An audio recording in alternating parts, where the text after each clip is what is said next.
Many thanks, Sarah, and good afternoon, everybody. So in this talk, I'll be describing a little bit about our institute, which is based in Davos. And it's sort of a link between the previous session and this session. So we do a lot of work on essential climate variables, the measurement and so on, that feeds into models. And we're measuring the total solar radiance on the sun, and we're able to do that in a number of different ways. So on the image of the building, if you look closely, you'll see instruments on the roof, and we have instruments on the ground, and those are measuring a number of different things that we can extract from the solar radiance. And then we have instruments in spacecraft as well. So this institute was formed in 1907 by Carl Dono, and he was known for developing instruments that measured radiance from the sun.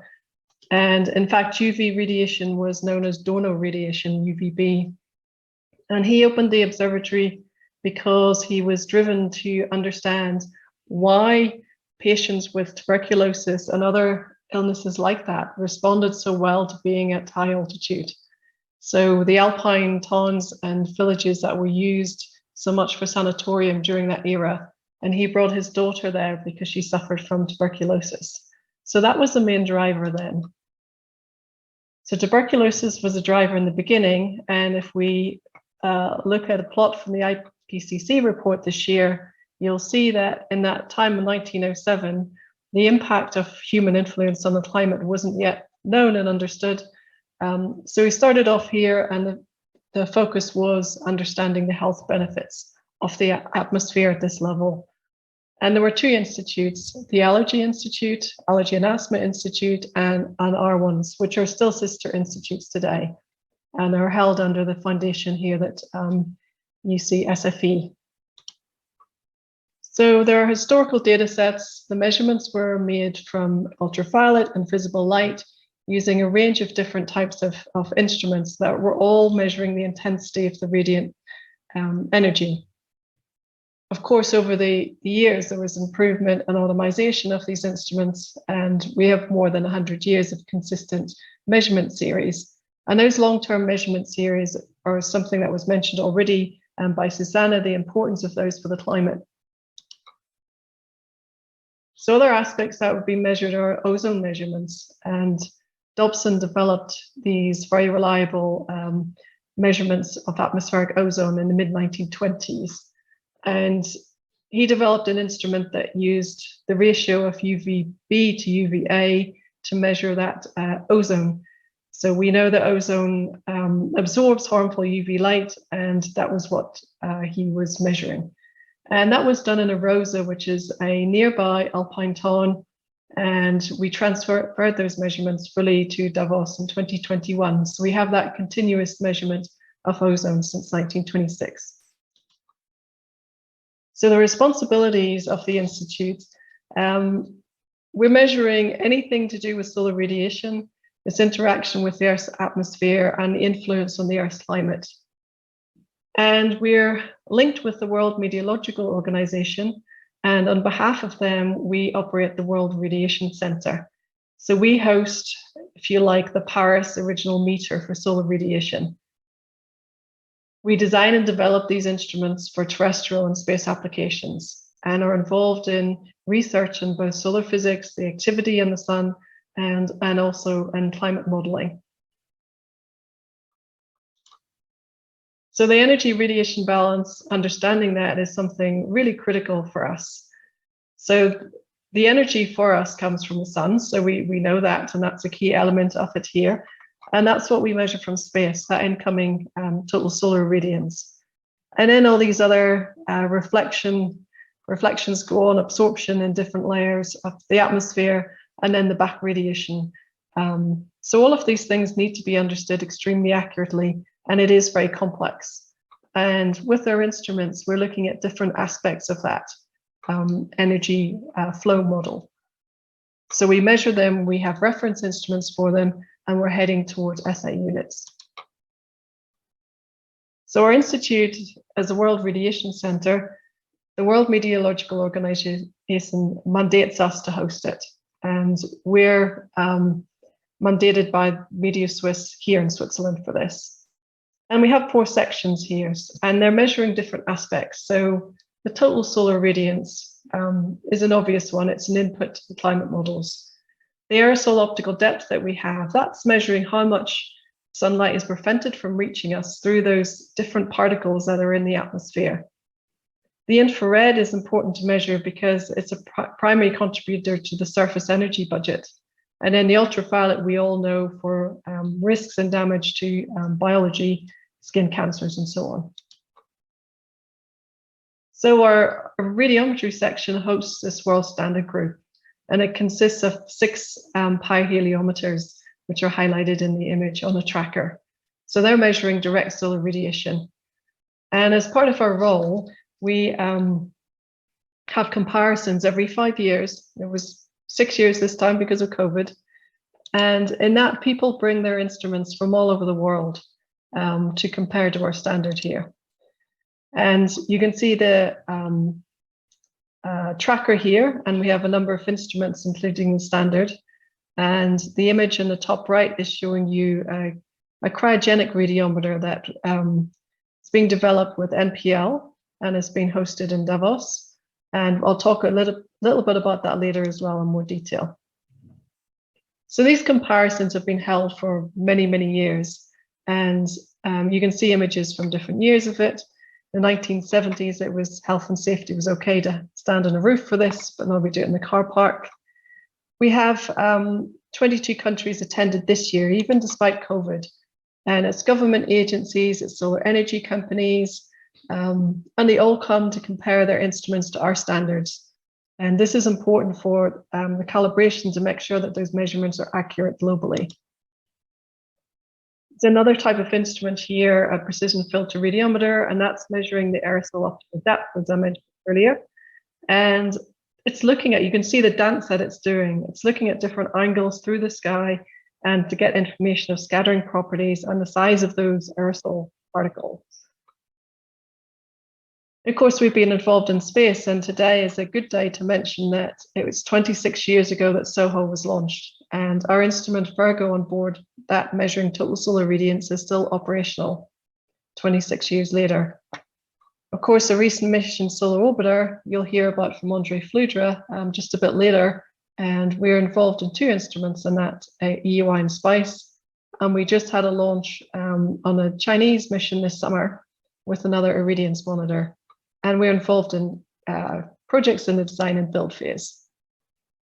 So just to show you what 26 years worth of total solar radiance looks like, it's covering obviously 2 solar cycles, and the progress that's been made in terms of the kind of techniques, methodologies that are being used means we can use these to track the degradation accurately of the instruments as well, which is an interesting thing to be able to do.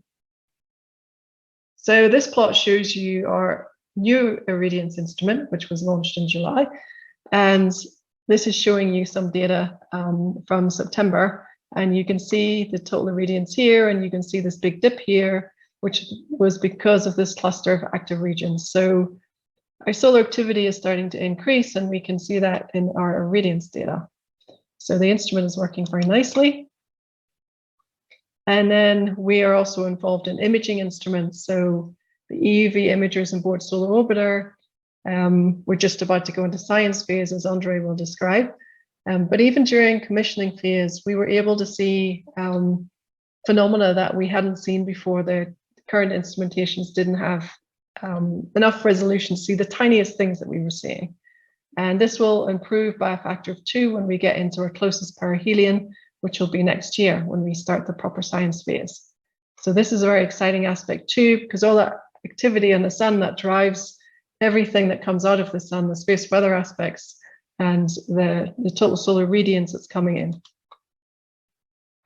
We're also involved in the ESA TRUCE mission. I showed you the cryogenic radiometer that's on our tracker outside, and there will be a cryogenic radiometer on this mission. And its purpose is to establish really accurate measurements of different climate variables. But we need the accuracy to be as high as possible and consistent measurements over a long period of time. So again, this is work with Airbus and NPL. And then for the imaging, we're involved in what was the Lagrange mission and has a new name, which will be put at L5, Lagrangian point L5. So it will be able to see dangerous events coming before they get run towards the Earth-Sun line. So again, that's built on the design of the imager that's very successful in Solar Orbiter. And then with Solar C, as we're talking about, was the follow-on to the Hinode mission, we're developing a solar spectral irradiance monitor. And again, that's a link between the sun and the Earth. So we're picking two bands that impact different layers of the Earth's atmosphere. So we'll be probing in the ultraviolet and the extreme ultraviolet, and that will allow us to look at the irradiance that affects the mesosphere and the thermosphere differently. So that's a very exciting mission, and that will be launched in 2027. So alongside with all this data that we have a climate modeling group. And one of their goals is to look at how you can protect the ozone layer and make more accurate climate predictions. So a couple of highlights that they've done in the past year, during this year, are looking at extreme events. So whenever we have the flip of the Earth's magnetic field, that can lead to an ozone depletion.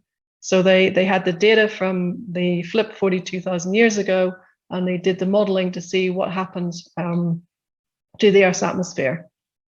And then those long-term measurements between Arosa and Davos, they've been determining how to use those to reconstruct the past and project the future ozone behavior. So for us, it's not just about using or improving accurate inputs to climate models, although that is extremely important to us, obviously. But increasingly, we have more and more solar energy companies come to us to calibrate their instruments. So solar energy is obviously driven by the fact that we do have this climate change, and we want clean energy to help mitigate it and improve the air quality for health. So this image that you see is a really nice example of a floating solar farm in Switzerland, and they're at an altitude of 1,800 meters, and being at that altitude means that you get 50% more energy. So this is a nice thing for the energy production of this farm. So for PMOD, the future is all about the impact of the sun on the Earth in different ways, through the climate and also through space weather. And what I find interesting and also maybe slightly depressing is that the two institutes I mentioned at the start, PMOD and the Allergy Institute, they formed in the early 1900s to understand tuberculosis. And then to some extent they diverged. So we started to look at climate change and they were concentrating on their allergies. But actually we're coming back together because climate change is having such an impact on the atmosphere and such an impact on the health of humans that we're coming back together to think of joint projects, because there is such an overlap between what we do. So this is where we are now, and hopefully this curve will start to turn over. So that's a quick summary of what we've been doing and what we plan to do. Thank you very much for listening. Thank you very much, Louise. That was a really interesting talk. You've had a fascinating history and a very exciting future ahead of you with all of the missions that you're involved in. And certainly looking at the impact of the sun on the Earth is certainly very topical. Tell me, how many people work at your institute? So we have about 55 people here working here. So it's a mix of, we have a big technical department with electronic mechanical engineers, apprentices and so on. And then we have the science side for the World Radiation Center and the research groups. Yeah, we heard this morning from one of our speakers about the skills agenda being very important in the UK. Do you see any problems in your institute in ensuring that you've got the right skill set to ensure your future? I mean, I think it's always a problem, as we discussed just in the last session, of how to make particularly school children at an earlier stage realize that they can have a career in this kind of thing. I mean, one of the things that Switzerland does really well is their apprenticeship scheme. So we always have a steady stream of apprentices from the age of 16, 17 upwards. And we would keep them for about 4 years, and they would be trained in electronics, mechanical, whatever. And I think bringing in apprentices at that early stage is really nice. And I know STFC has a scheme as well. I think it's something that we can do more of and do better of, I think, everywhere. Absolutely. Please keep your questions coming in to Louise. We still have 1 or 2 minutes left for her to answer your questions. It's interesting you talking about apprentices and the younger generation there. And with climate change being so topical in the news around the world at the moment, do you think this is going to have a positive impact on encouraging young people to choose STEM as a career in the future? I really hope it does. I think there is. I mean, what I find interesting at our university here is that the students were actually pushed to have a course in space exploration because one didn't exist. So they wanted to have this course, and they drove that idea, and they pulled together the most amazing course to inspire people that I wished I'd had as a student. And so I think that they can see the world around them is changing, and hopefully that will motivate them to come up with innovative technical solutions to improve climate change. Absolutely. And in your opinion, for you personally, what do you think is the most exciting mission to come in the future? I have to say Solar Orbiter. I have to say Solar Orbiter because I was in it so long, but I think now we're just about to start the science phase, and as we get out of the ecliptic plane and we peer down at the poles, as I'm sure Andre is going to describe, it'll take a while for us to get that point, but it's a real discovery of seeing what the solar poles actually look like. We just don't know. So I think that will be really exciting.